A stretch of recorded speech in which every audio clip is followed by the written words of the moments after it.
우리가 영화나 드라마, 소설 이런 것들을 보면 어떤 문화와 이 문학 속에는 인간 본연에 추구하는 바가 들어있죠. 뭐 사랑이라든가 정이라든가 이런 거 있잖아요. 그 소재가 다를 수는 있고 표현 방법은 다를 수가 있어요. 또 우리는 그걸 잘 분별해야 되죠. 가령 사랑을 주제로 하는데 소재를 동성애로 했다거나 정의를 주제로 하는데 불의를 불의로 대갚아주는 그런 것을 소재로 하거나 그러면 좀 속이 시원하긴 해요. 악당들을 가서 막 뒤지게 두들겨 패면 속은 좀 시원하긴 하죠. 그러나 그것이 하나님의 말씀에는 합당하지는 않죠. 불의를 정의로 이겨야 올바른 거잖아요. 어찌되었든 간에 그 결말은 선이 이기죠. 정의가 이기고 악은 무너지고 악은 심판을 받죠. 그것을 추구하는 것이 인간 본연의 심성 안에 존재하는 거예요. 영화를 봤는데 악당들이 승리하고 주인공들은 싹 다 죽어버리고 영화가 끝났어요. 그럼 영화 보고 나오면 찝찝하죠. 에이 하고 다 나오고 에이. 그 깡패들도 그런 영화 보고 나오면 에이 하고 나오죠. 뭐 영화가 이래 그러면서. 그런 영화는 또 흥행도 못하죠. 끝이 좋아야 좋은 거잖아요. 정의가 끝끝내 승리해야 되는 거죠. 지금 데살로니가 교회는 고난을 받고 있어요. 핍박을 받고 조롱을 받고 있죠. 참 자존심 상하는 일이죠. 간혹 보면 우리의 신앙을 비난하고 조롱하는 사람들 있잖아요. 그럼 정말 꼴보기 싫잖아요. 속상하고 꼴보기 싫고 화가 나기도 하고 그렇잖아요. 그럼에도 불구하고 데살로니가 교회는 그 고난을 믿음과 사랑과 소망으로 승화시키고 있죠. 그래서 칭찬받을 만하고 박수받을 만하고 너희들을 생각할 때마다 감사가 나오고 그런 교회가 되었어요. 그런데 거기에서 끝난 것이 아니에요. 6절에요. 너희에게 환난을 받게 하는 자들에게는 환난으로 갚으시고 환난을 받는 너희에게는 우리와 함께 안식으로 갚으시는 것이 하나님의 공이시다. 이렇게 되어 있죠. 반드시 뿌리는 대로 거두게 하신다 하는 거죠.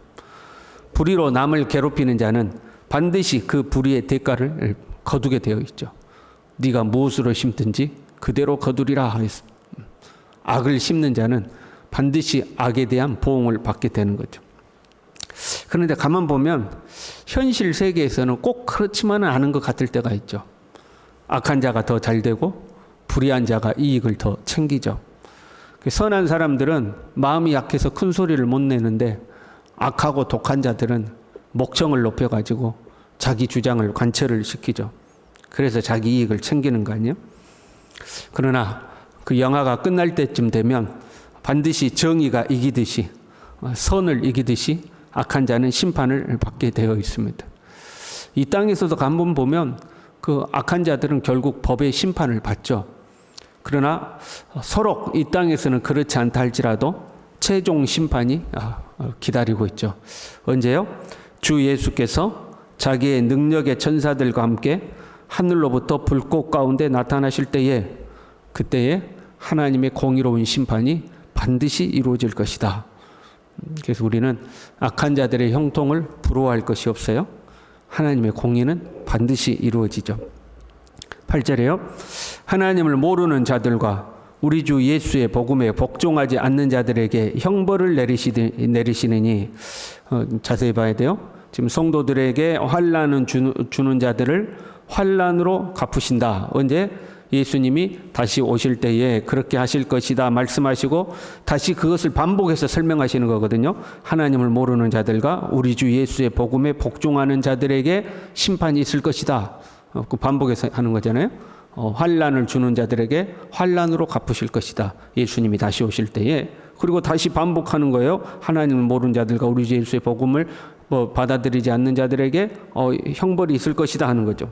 보세요. 성도들을 괴롭히고 핍박하고 못살게 굴어서 환난을 주는 자들이잖아요. 그들과 누구를 동일시하고 있어요? 하나님을 모르는 자들과 주 예수의 복음에 복종하지 않는 자들을 동일시하고 있죠. 지금 하나님을 모르는 자들과 예수님의 복음에 복종하지 않는 자들이 성도들을 직접적으로 괴롭힌 건 아니잖아요. 힘들게 한 건 아니잖아요. 성도들을 핍박하고 지금 데살로니가 교회 상황을 보면 유대교 출신들이 교회를 핍박하고 하는 거잖아요. 직접적으로 핍박을 하는 거잖아요. 그렇게 직접적으로 핍박하는 자들과 그냥 하나님을 모르는 자들과 예수님의 복음에 복종하지 않는 자들을 동일시하고 있는 거죠. 적극적으로 성도들을 핍박하든지 아니면 소극적으로 복음을 거절했든지 모두 다 심판의 대상이 된다는 거예요.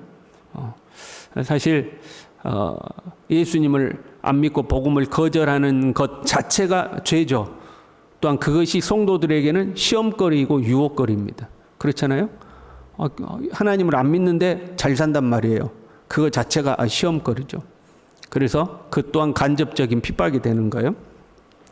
이 사람들은 주의 얼굴과 그 힘의 영광을 떠나, 쉽게 말하면 주님 앞에 쫓겨나, 그러면 주님 앞에 쫓겨나서 영원한 멸망의 형벌을 받으리로다.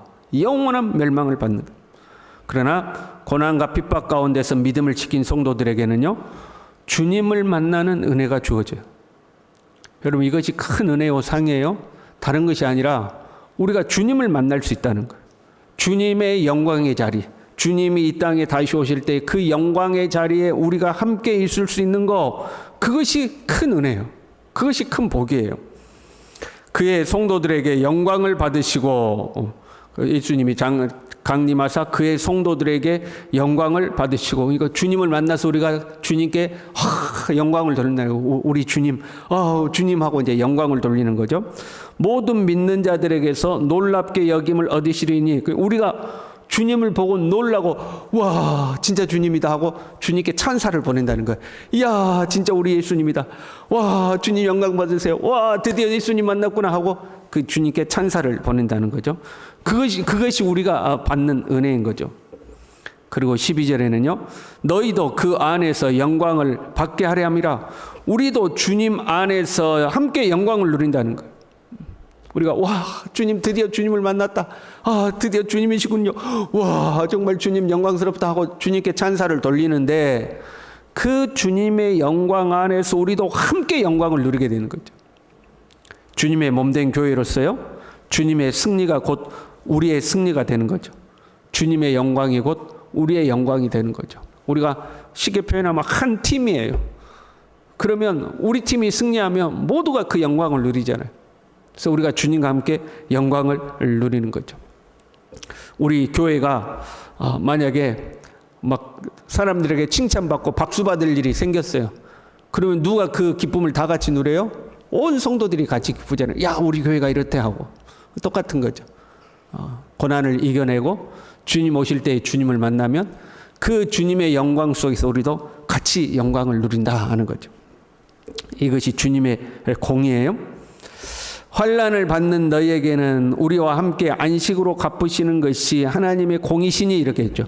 환난을 받게 하는 자들에게는 환난으로 갚으시고, 환난을 받는 우리는 안식으로 갚으시는 것이 하나님의 공이다, 이렇게. 이것이 하나님의 공이다 하는 거죠. 하나님의 공의는 이 세상의 문화가 추구하는 단순한 권선진악이 아니에요. 좀 착한 사람이 잘 되고 나쁜 사람은 못 되는 것이 하나님의 공의가 아니라, 복음을 대적하는 자들은 심판을 받아 예수님의 영광에서 쫓겨나고, 믿음을 지킨 자들이 예수님과 함께 영광을 누리는 것, 이것이 최후 심판이고 최후 승리이며 이것이 하나님의 공의다. 이 공의로운 심판의 때가 반드시 이루어질 것이다 하는 거죠. 우리는 이때까지 우리의 믿음을 지켜야 하는 거죠. 이것을 위해서 기도해요. 11절에요. 이러므로 우리도 항상 너희를 위하여 기도함은 우리 하나님이 너희를 그 부르심에 합당한 자로 여기시고 모든 선을 기뻐함과 믿음의 역사를 능력으로 이루게 하시고, 이렇게 되어 있잖아요. 이걸 좀 쉽게 풀면 이래요. 여러분을 그의 부르심에 합당한 사람이 되게 해 주시며, 이러면 하나님이 너희를 그 부르심에 합당한 자로 여기시고, 현재 여긴다는 의미가 아니라 그의 부르심에 합당한 사람이 되게 해 주시며, 그런 말이에요. 진행형이에요. 또 그의 능력으로 모든 선한 뜻과 믿음의 행위를 완성해 주시기를 기도한다는 거예요. 부르심에 합당한 사람이 되기를, 너희의 믿음을 완성해 주기를 위하여 내가 기도한다는 거예요. 언제까지? 주님 다시 오시는 그날까지. 우리말로 쉽게 표현하면 신앙생활 끝까지 잘하게 해주시기를 기도한다 하는 거예요. 왜? 하나님의 공의로운 심판이 이루어질 것이기 때문에. 예수 그리스도를 믿지 아니하고 복음에 복종하지 않는 자들에게는 영원한 형벌이 기다리고 있고, 끝까지 믿음을 지킨 자들에게는 예수 그리스도와 함께 영광을 누리는 그것이 기다리고 있으니, 그 공의로운 심판이 기다리고 있으니 너희가 끝까지 신앙생활 잘하기를 내가 기도한다 하는 거죠. 우리도 끝까지 신앙생활을 잘해야 할 줄로 믿습니다. 우리는 아직 핍박의 시대를 살고 있지는 않아요. 그러나 하나님을 모르는 자들과 우리 주 예수의 복음에 복종하지 않는 자도 환난이라고 했잖아요. 우리는 그 유혹의 시대를 살고 있죠. 복음 없이도 살 수 있을 것만 같은 유혹이 곳곳에 난무하잖아요. 예수님을 떠나서도 잘 살 수 있을 것 같은 유혹, 실제로 그렇게 살아가는 많은 사람들, 그것이 우리에게는 유혹이죠. 그래서 젊은 사람들이 교회를 오지 않잖아요. 왜? 교회 안 와도 잘 살 수 있을 것 같거든요. 젊은 사람들이 교회가 이러니까, 교회가 저러니까 교회를 안 나온다, 이런 이유 저런 핑계 대지만 본질적으로는 예수 그리스도의 복음이 싫은 거예요. 예수 그리스도의 복음을 거절하는 거죠. 그리고 복음이 없이도 잘 살 수 있을 것 같으니까. 그게 유혹의 시대요, 핍박의 시대죠. 우리는 이 유혹을 잘 뿌리치고 끝까지 믿음을 지켜서 최후 승리자가 되어야 할 줄로 믿습니다. 기도하겠습니다. 하나님 아버지, 하나님의 공의로운 심판이 반드시 이루어짐을 명심하게 도와주시고, 하나님의 그 심판 앞에서 두렵고 떨림으로 살아가게 하시고, 우리가 믿음이 결코 흔들리지 아니하고 우리의 믿음을 끝까지 주님 다시 오시는 그날까지 견고하게 지켜나갈 수 있도록 우리 모두를 붙들어 주시옵소서. 예수님의 이름으로 기도 올리옵나이다. 아멘.